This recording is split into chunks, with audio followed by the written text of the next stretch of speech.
So we move from these two women to Mother Ann Lee of the Shakers, who was the leader of the Shaker movement in the US, and interestingly enough, became to her followers to be known as the feminine embodiment of God, who came to be known as the second coming.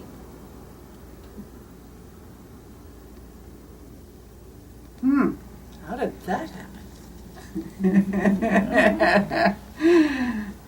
And we also have, not so long after that, a woman called Tal Miriam, who no one has heard of, who is part of this Sophian lineage tradition that I have been studying. And she's not heard of because there was only oral transmission of teachings. She became known as being the embodiment of the feminine Christ. Within her circle, she became known as being the emanation body of Mary Magdalene. And within that tradition, Mary Magdalene was known and understood to be the full feminine Christed one. However, Tal Miriam would never allow this to be spoken into her face, and she would never allow it to be herself to be raised up, because she said, oh no, if that happens, then whatever they did to Yeshua, putting him on the pedestal, they'll do to me, and everyone will bow down and they will forget their divinity. So she refused to take on any such title, and she put it right back onto her students, right back onto the people around her. She was also at the time of Madame Blavatsky, who was the leader of the Theosophists. Yeah. Fascinating, huh? So that we're having this movement going on with these women leaders rising up in their spirituality and bringing through things that even now we're going, oh, really? And when was that? We're talking around the mid-1800s. So a really fertile time. And what was fascinating also, that Madame Blavatsky was known to have been bringing through certain Tibetan teachings. And Tal Miriam, unbelievable, when you actually, because they've been orally transmitted and now are being slowly written about, when you look at them, they are Vajrayana Buddhist to a T, except in Christian visualization and terminology. But it's extraordinary, and I've done some of these practices, and sometimes they'll switch, and sometimes I'm getting Buddhist figures popping in, and it's like, hey, and then I go, oh, it's the same practice, just with these different visualizations. So, and Tal Miriam had never encountered Buddhism. Yeah? So, of course, this will not surprise any Jungians, because we know this is all available, and it's all the universal. It's just a matter of how it's coming through culturally, and what's our tradition. And unfortunately for the Christian tradition, we all know where that went awry. With the loss of the feminine. And yet it's there. And some of my Buddhist sisters are astounded when in their meditations Christ shows up. Or Mother Mary shows up and they're going, well, hold on, I left that behind. Well, no, that's not meant to happen. And there they are, right there with them. And so I think that really we need to also look at what is the second coming and where did it come from? And what does it mean today? And so when we look at this, there's passages in the New Testament where Yeshua, Jesus, is really speaking, about the times to come. And he does speak in this very sort of poetic, prophetic nature of this Son of Man will come on the clouds, and there's all sorts of, catastrophes and so on beforehand. And then this Son of Man comes, which is actually taken directly from a prophecy of Daniel, the prophet Daniel. And really, to understand it fully, we need to understand the Hebraic sense of this. Son of Man actually translates as son of Adam. Adam initially was not masculine and was not feminine, but was both. In fact, when you read Adam, it means humanity. So this one of humanity is coming. So in fact, we are that humanity. We are that second coming. In that the first coming, transcendental, masculine, which we have seen shown forth through teachers sitting on pedestals and podiums above the one. The feminine, the second coming, is the many. No podiums, no pedestals. Much more circular. The many. Coming awake, coming aware, coming into the truth of their nature.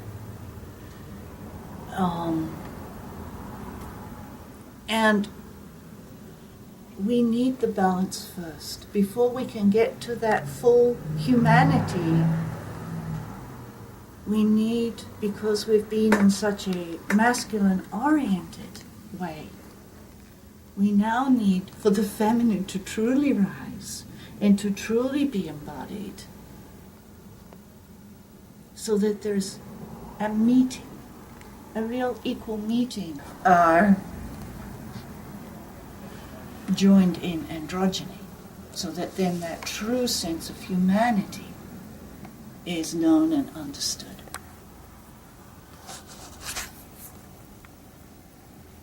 And what's fascinating with that, too, from a Hebraic tradition, they have the Hebrew letters, 22 Hebrew letters. In fact, there are 23.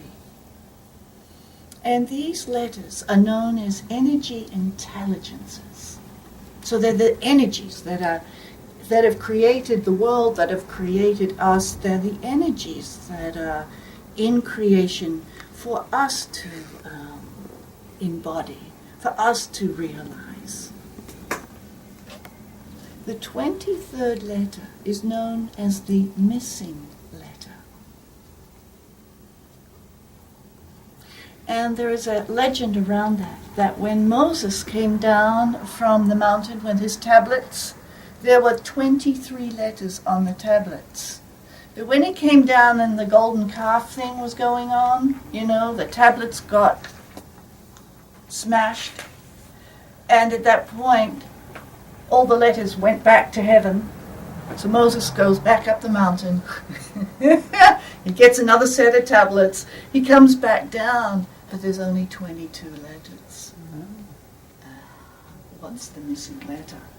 So the missing letter is understood as the world to come.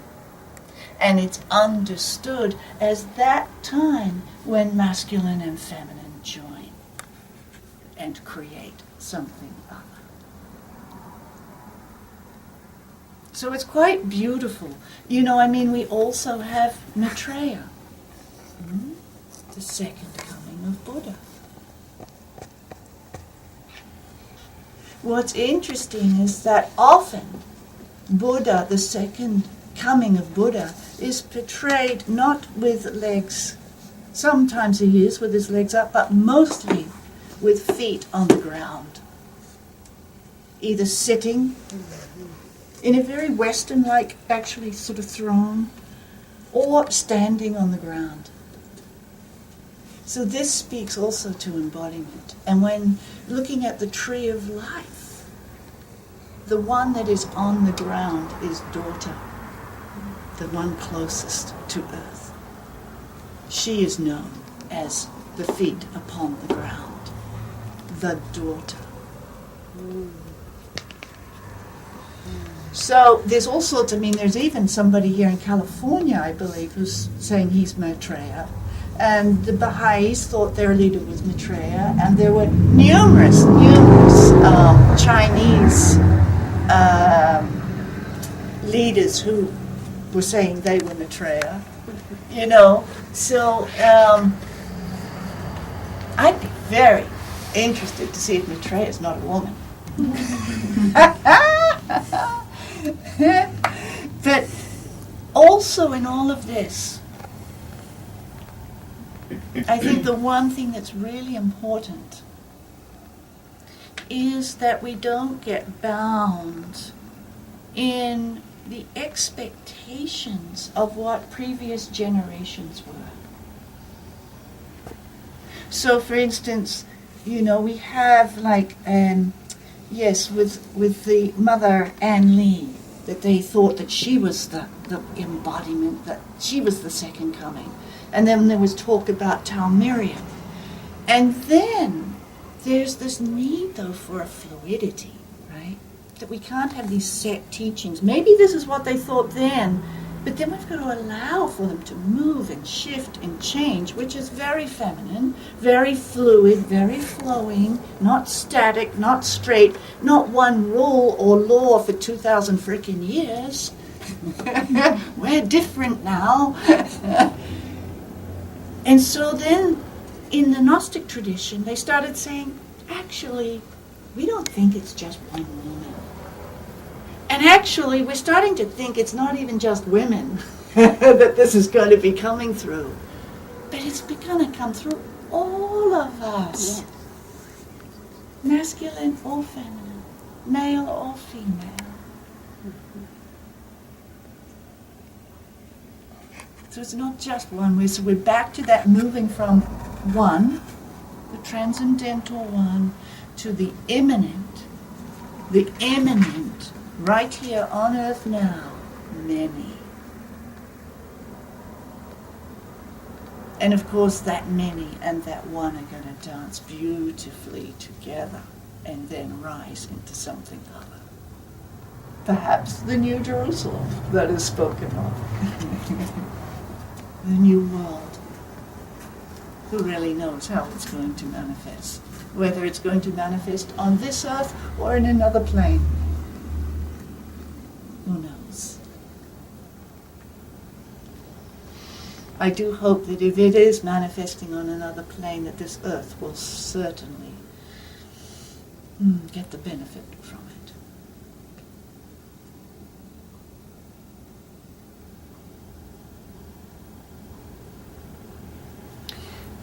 So, looking at how it is happening already today, I think we're seeing it, we're feeling it. I know people who are working in businesses who are taking on these relational models. Because here again we have the feminine as very relational, the compassionate heart, the inclusiveness. So we're starting to see CEOs now, rather than ruling from top, sitting at their table and asking each of the employees how and what they see and what they would like to see. And there's a lot more inclusiveness. I think we're seeing it in different spiritual movements. And of course we have the dear Quakers who have been probably doing that for quite a while. And other churches.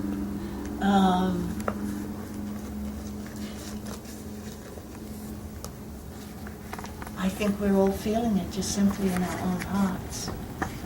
I don't know about you, but I'm certainly getting a lot softer, a lot more open, a lot more fluid, and also a lot more courageous, and a lot more strength, a lot more fluid, a lot more flowing, a lot more sensual. Now, there's one thing I must say about these women who have been, how I understand it and why I bring these in. And of course there are others, Hildegard of Bingen, Julian of Norwich, many. But if I've worked specifically with Teresa and Claire, so I bring those in. And I think speaking of Tal Miriam and Mother Anne Lee is very important, because this is where this second coming really started to show itself in a whole new way. So how I see it is the mystics have been holding this light for us.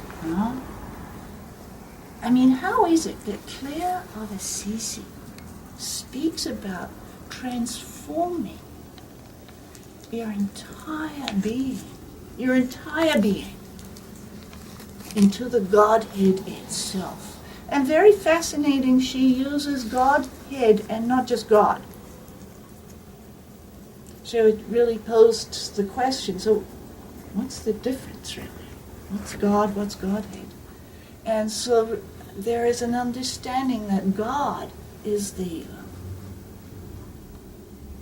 divine being. Godhead is divine consciousness. So what Claire is speaking is make your entire being, she's saying, put your mind in that mirror of eternity. And I would really suggest you do that as a meditation. Oh my. You might find that your mind just grows a little bit. And she says, put your soul in the brilliance of glory.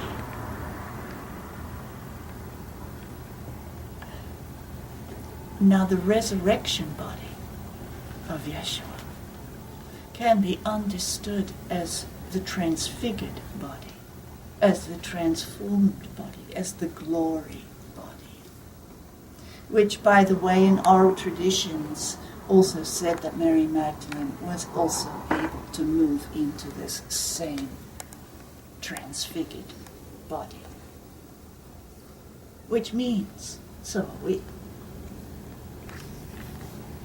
And again, I don't know about you, but my body's certainly like, well, there's something different going on here. All right, okay. And she understood Claire, putting your heart into the figure of the divine substance. The compassionate heart of the mother, who embraces all. There's a beautiful text called Thunder Perfect Mind, and talk about coming into the dualities. In that she speaks of that. It's really this beautiful prayer where she says, I am the whore and the Holy One.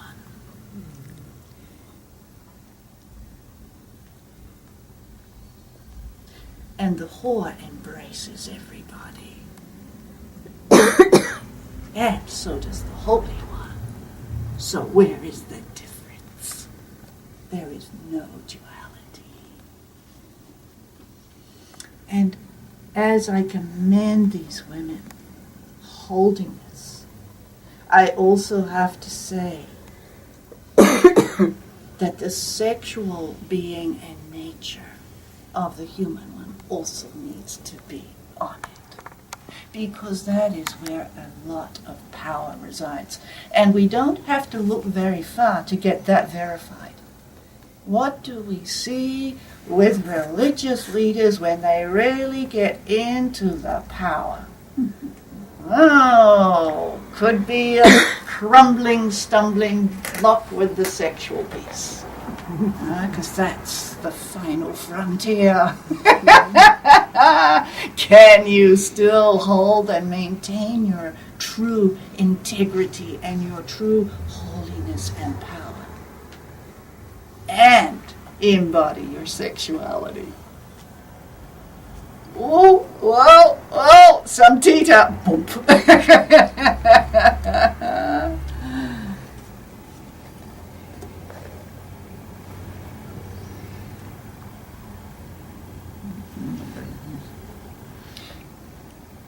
So embodiment, I think we need to stretch ourselves. We need to stretch ourselves what that really means. Because sometimes we can just fall a little too short. Yes, it's important to come back to the earthly nature of our being. Yeah, and it's important to come back to earth, and but we also must draw in our vast cosmic nature. And then this is where most of us will run for the hills. Because that vast cosmic nature is just a little too big and a little too scary. I've had people say, with giving certain meditations, and they're saying, oh yeah, they're starting to feel it, and they're, oh boy, okay, enough. And so that's embodiment too, is being able to access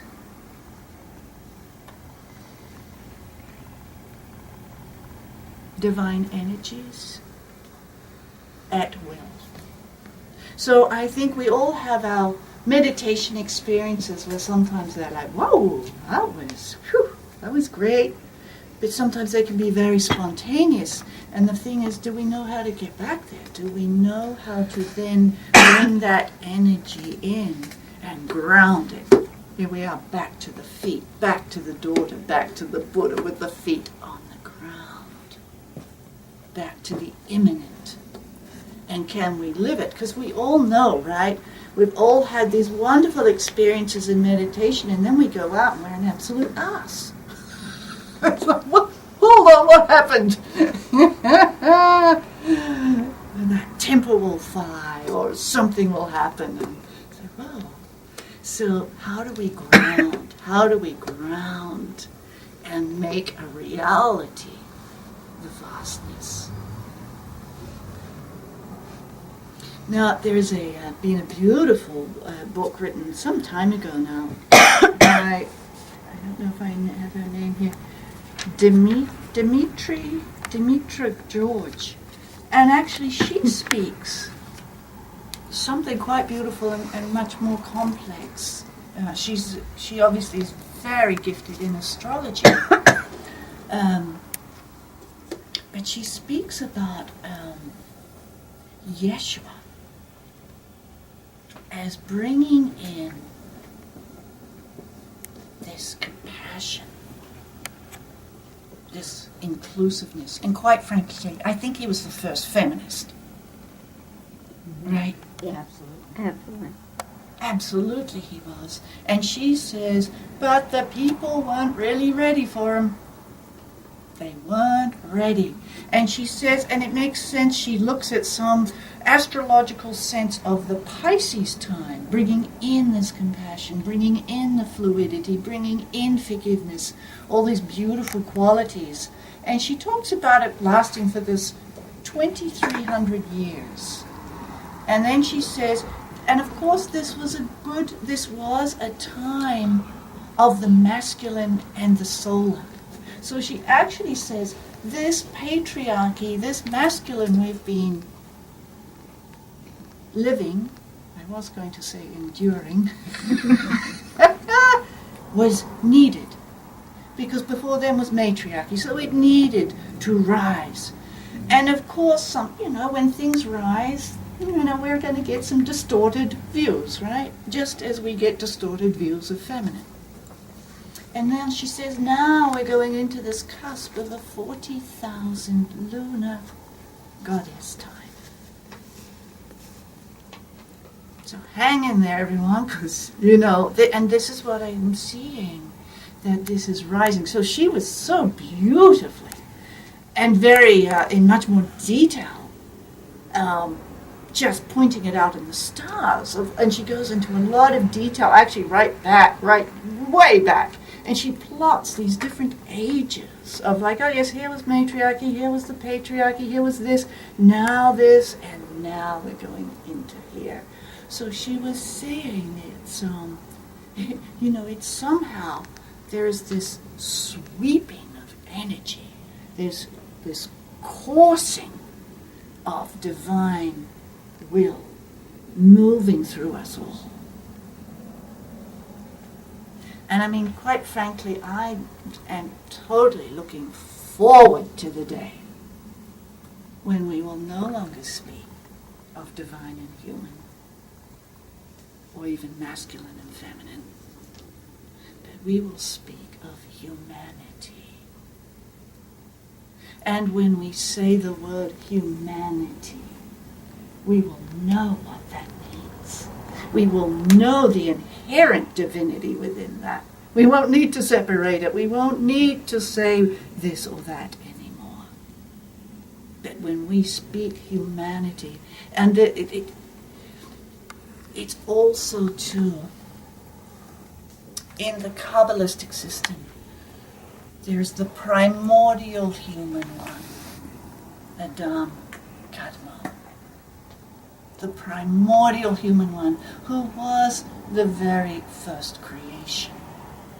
Who, in fact, every other creation coming after that primordial human one, archangels, angels, the earth beings, elemental beings, all were created in order to help this primordial human one rise and return to the fullness and authenticity of being created in the likeness and image of the One. So when we really start looking into that,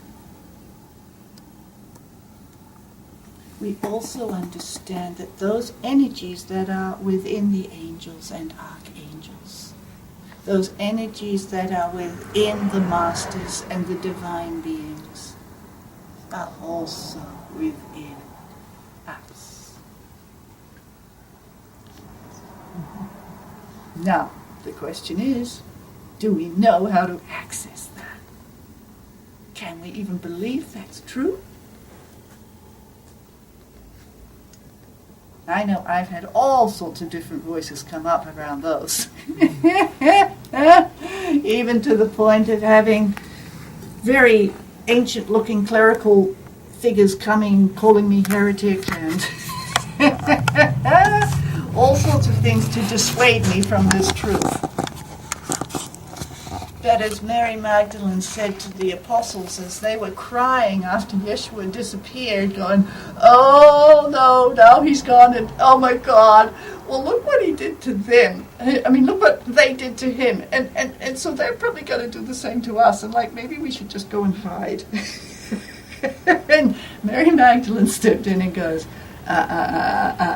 no. This is what he has been training us for. This is what he is calling us to do. Grace will come through you. Know that. Take comfort in that. Take strength in that.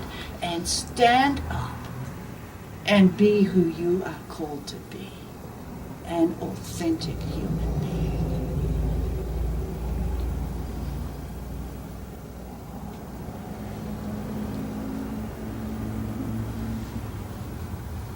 So the second coming, of course, has its gestation. It has its birthing. It has its realization. And if we can say, really, in essence, that seed was planted long ago with Yeshua. It did sprout through Magdalene, and then it's moved and shifted and changed. And I think we've been moving towards it ever since. I think we're in the birthing time. And I pray God that the realization time will be soon. And I think we're seeing that. I mean, even in the Buddhist tradition, right? We're starting to see women teachers rising in that too. You know, so we're seeing it. We're seeing it. And I think that I work with a lot of women, and it's confidence. Always the confidence to believe in what is coming through you.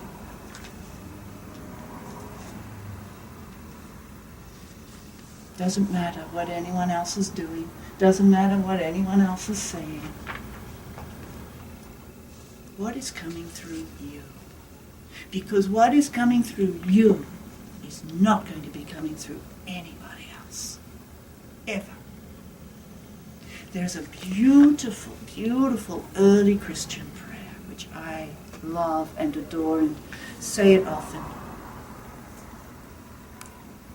You are my mind. Bring me forth. You are my wisdom treasury. Open for me.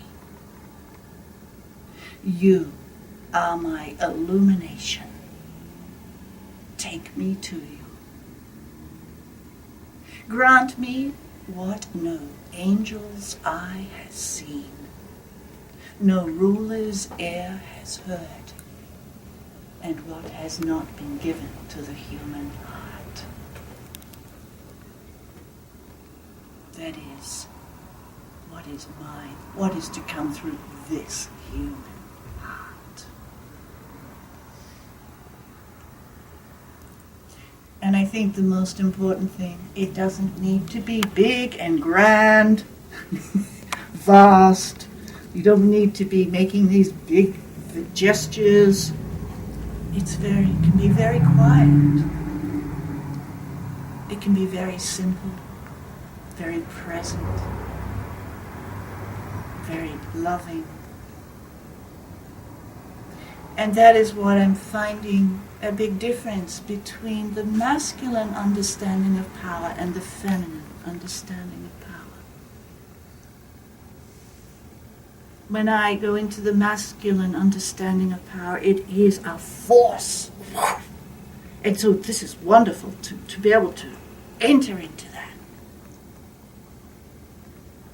And the feminine power, I am finding more and more, is just very natural. Here I am. Here I am. Doing what I do, being what I do, being who I am. And I love the feminine force, and I love the masculine force.